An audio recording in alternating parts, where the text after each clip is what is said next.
આપ જોઈ રહ્યા છો આઝાદ મીડિયા લાઈવ ચેનલ મહેસાણાથી રિપોર્ટર હિતેશ મોદી સાથે cameraman Tanmay Bhatt. Azad media live channel મહેસાણાથી આજે આપણી સમક્ષ ગુજરાત રાજ્યના સાંસદ સભ્ય મયંકભાઈ નાયક છે। તો મયંકભાઈ, જે બ્રહ્મ સમાજના આગેવાનો તમને આમંત્રણ આપવા આવ્યા છે પરશુરામ ધામનું પ્રાણ પ્રતિષ્ઠા મહોત્સવ, તો એનો સંદેશ શું આપવા માંગશો તમે?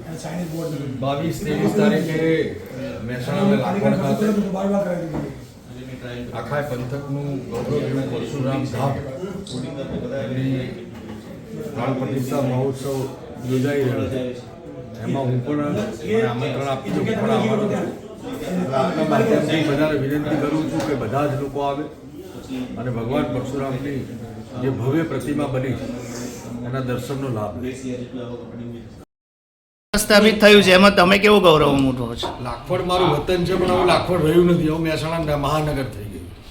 એટલે મારા વતનમાં થાય છે એનો આનંદ છે, પરંતુ આખા ઉત્તર ગુજરાતની આસ્થાનું કેન્દ્ર બની રહેશે એવું મારું પોતાનું માનવું છે। આજે આપણી સમક્ષ એવા મહેસાણાના ધારાસભ્ય મુકેશભાઈ ઉપસ્થિત છે। તો મુકેશભાઈ, જે 22 જે પરશુરામ ભગવાનનું પ્રાણ પ્રતિષ્ઠા મહોત્સવ, એમાં દરેક બ્રહ્મ સમાજના આગેવાનો તમને આજે આમંત્રણ આપવા છે, તો શું તમે કહેવા માંગો છો એના વિશે?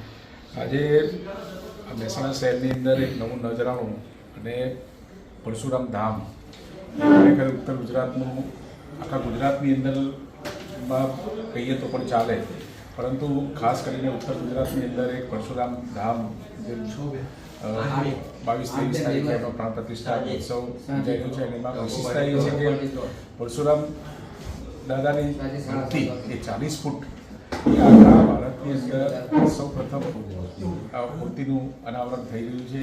અને ધામ ખાતે આસ્થાનું પ્રતીક તરીકે એક નવું નજરાણું મહેસાણા શહેરને મળવા જઈ રહ્યું છે, ત્યારે એમને ખૂબ ખૂબ અભિનંદન, શુભેચ્છાઓ અને શુભકામનાઓ આપું છું।